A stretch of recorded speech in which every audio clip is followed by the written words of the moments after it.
Walang isinuhong teritoryo ang Pilipinas sa kabila ng pag-alis ng BRP Teresa Magbanwa sa Escoda Shoal sa West Philippine Sea ayon sa National Maritime Council. Si Creseling Catarong magbabalita. Pananatilihin ng Pilipinas ang presensya nito sa Escoda Shoal sa West Philippine Sea. Ito ay sa gitna ng pag-alis ng BRP Teresa Magbanwa ng Philippine Coast Guard sa Escoda Shoal. Una nang ipinahayag ng PCG na hindi ito withdrawal, kundi pag-reposition lang ng barko.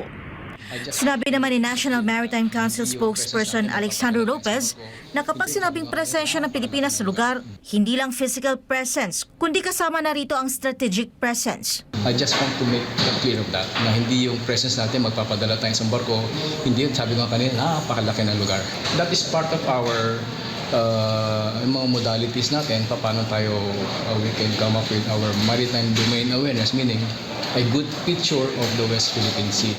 Kung anong barko ang ipapalit sa BRP Teresa Magbanwa, ani Lopez, hindi ko muna pwedeng sabihin yan until such time that makapag-take station yung pinadala ng Philippine Coast Guard. binanggit naman ni Lopez na kaya na ng isang barko na mamonitor ang kabuuang Escoda Shoal.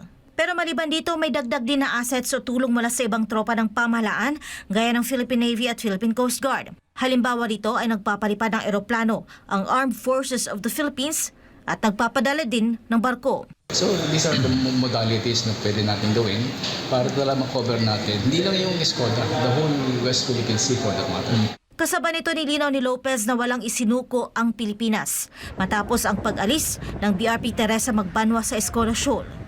Hindi rin anya ito maituturing na sense of concern.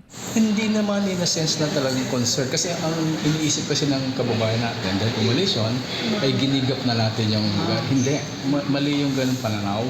Hindi, wala tayong ginigip up. Kahit na umalis yung Teresa Magbanwa doon, it did not diminish our presence in the area dahil meron tayong ibang paraan para i-monitor, i-cover yung area. Kasama rin sa hakbang ng Pilipinas upang mamonitor ang pinagtatalo ng teritoryo ay ang humingi ng tulong sa mga kaalyadong bansa. Umalis sa Escoda Shoal ang BRP Teresa Magbanwa bunsod ng hindi magandang panahon at kakulangan ng supply sa pagkain at inumin dahilan kaya nagkakasakit na ang ilang tauhan na naroon. Nakaistasyon sa Escoda Shoal ang BRP Teresa Magbanwa mula noong Abril sa harap ng maulat na mga aktibidad sa reklamasyon ng China sa lugar.